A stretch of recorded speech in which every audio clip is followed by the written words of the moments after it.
खुलुमबाय जोंनि खौरांगिरि नोंथांमोनखौ दिनैनि बे जों हांख्रायनाय लाबोनायनि गुबै जाहोना जाहैबाय जोंहा दिनै इन्टारनेशनेल वुमेन डे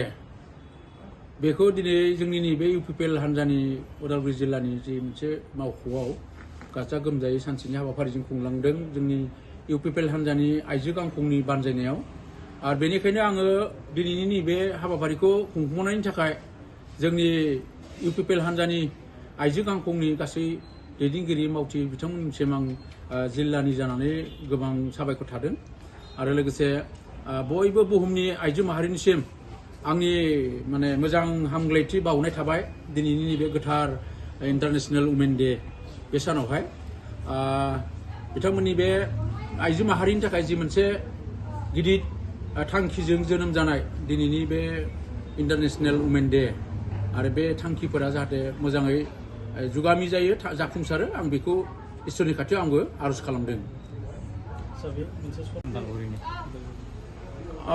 दिनै हाग्रामा हान्जाया बा बिपिएफआ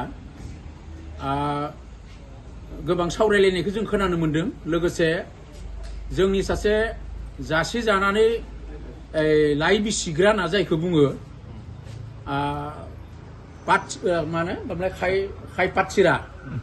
खाय पातसिरा होनना बुंग्रा सासे माने इउपिपिएलनिनो एमसिएलए बिथां खाम्फा बरगयारि बिथाङा जोंनि इउपिपिएलनिफ्राय बिपिएफआव जयेन जाफिनबाय खारन अरिजिनेलि बिपिएफआनो खामोन बियो जेला हाग्रामाया बिखौ जोगदावलि खालामबाय बे समाव बिथाङा आश्रय नागिरनानै इउपिपिएलआव फैदोंमोन बेखायनो जोंनि प्रमद बर' बिथाङा बिथांनो बिराद मोजां मोनसे सन्मान होदोंमोन मानसि हिसाबै खारन इउपिपिएल हान्जाया मानसिखौ मानसि हिसाबै सन्मान होनो सिनायनो हानाय गुना इउपिपिएल हान्जायाव दङ प्रमद बर'नाव दङ आरो बेनिखायनो बिथांखौ माने जोंनि बिथां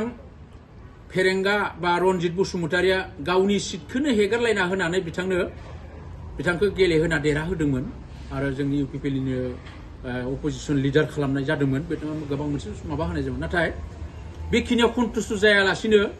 दिनै माने बिथांनो हाग्रामाया बिटिसिनि डिपुटि चिफखौ होगोन होननानै बुंनायनि थाखायनो बिथाङा जयेन जादों होननानै जों मिथिनो मोन्दों आरो बिथाङा दिनै गासैबो जायगायाव गावखौ गायनानै लादों बुंथिना लादों जे आङो डिपुटि चिफ जासिगोन होननानै दा बे खोथाया थारै मोजां खोथा माबानि थाखाय खाम्फा बिथांनि थाखाय बा सोनाबारि जोंनि बिटिसिनि थाखाय किन्तु जोंहा मोनसे दुखु फैदों हसाकै जुदि खाम्फाया डिपुटि चिफ जामारोब्ला अदालगुरिनि भैरबकुन्दनि रिहन दैमारि बिथाङा जोंनि डिपुटि चिफ अदालगुरिनि आरो आगे बेसि सिगांनिफ्रायनो जोंनि प्रमद बर' बिथाङा अदालगुरिखौ अननानै अदालगुरिखौ मोजां मोननानै अदालगुरि जौगानायखौ लुबैनानै जोंनि थांनाय माने इउपिपिएलनि गभर्नमेन्टनि समावबो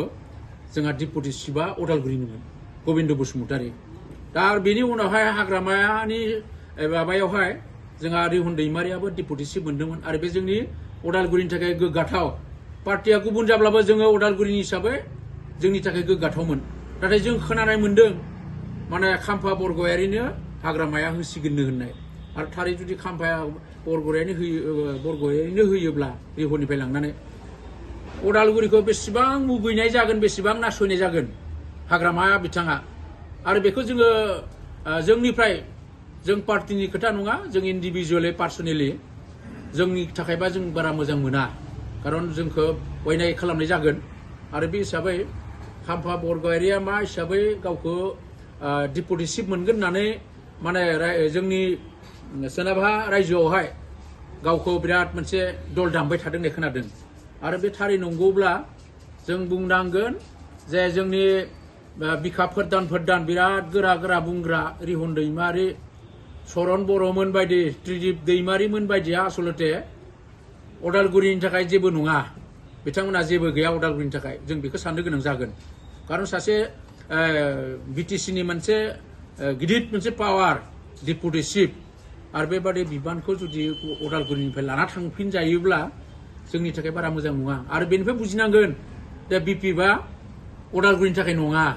अदालगुरिनि मोजांनि थाखाय बिपिएफआ गैया जों बेखौ साननो गोनां जागोन आरो बेखौ रायजो राजाफ्रा सानना नायनाया मोजां जे बिपिएफजों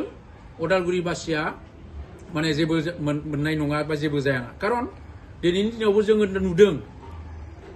प्रमद बर'नि टाइमाव इउपिपिएल सरकारनि टाइमाव जोंनि बेयाव डिपुटि चिफ सासे इएम सासे सानै इएम जों बेयाव मोननो हादोंमोन नाथाय दिनै हाग्रामानि टाइमाव सासेल' डिपुटि चिफ मोननो हादों बे मा डेभेलपमेन्टआ बोरै जानो उदालगुरियाव बाखियाथ' एमसिएलए गोजासो आरो नायल' जाल' मोनसेल' माने डिपुटि चिफखौ दिनै जुदि लाना थाङोब्ला उदालगुरिनि अबस्थाया मा जागोन এই গতিকে उदालगुरिनि बिपिएफआ उदालगुरिनि थाखाय काम गैया जेबो गैया उदालगुरिनि थाखाय बेखौ सानना लानाया मोजां खारन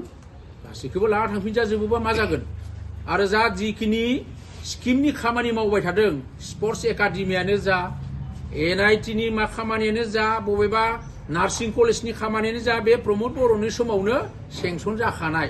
मोनसेबो दिनै बिथांमोना गोदान नैबे हाग्रामानि होनाय होनना बुंनो हानाय जेबो माबा गैया जों दा नुबाय थादों फेसबुकआवबो ओंखारबाय थादों चरन बर'आ लायनो एखेबारे मा होनना बुङो आधा किला स्थापन खालामनानै आजोर मोनाखैनो नंगौ नुदोंबो आधा सिला स्थापन खालामनाय खिन्थु मोजाङै खबर लाबाय जोङो जे साइडआवहा आधा सिला स्थापन खालामदों लामा दोंसे हमनाय जादों मथे 1.5 लाख 2 लाख 3 लाखनो बबे लामाया 1.5 लाख 2 लाख 3 लाखजों जायो बेसेबां थगायनाय आरो दिनै इलेक्सना जासिगोन नैबे समाव जेबो मोनसे मा होनना बुङो बेखौ डिपार्टमेन्टेलि कुनु मोनसे एप्रुभेल गैया मा गैया डाइरेक्टलि बिपिएफ हानजानि सोरबा दालालिया बुंदों आंनो नैबे स्किमखौ नांगौ येस जागोन होनना बुंदों थांना माने अन्थाइ खाम्बा गायसनहैदों कुनु अफिसियेलि मा होनना बुङो सेंसन लेटार टेंसन लेटार जेबो गैया बिराद मिनिथावथाव दिनै आं खावलायदों जेसेबां आधा सिला स्थापन खालामदों बिनि सेंसन लेटारखौ एसे रायजो राजाफोरनो खोन्थायोबा मोजां जागौमोन खोनासंनो मोजां जागौमोन रायजो राजाफ्रा फोथायनो मोजां जागौमोन आरो दा जे आसरित धरननि आधा सिला स्थापन खालामबाय थादों जे रायजो राजाफोरखौ जे बुरभक बानायथारनो नागिरदों थगायथारनो नागिरदों 2026 नि बे आसाम बिधान सभानि इलेक्सनखौ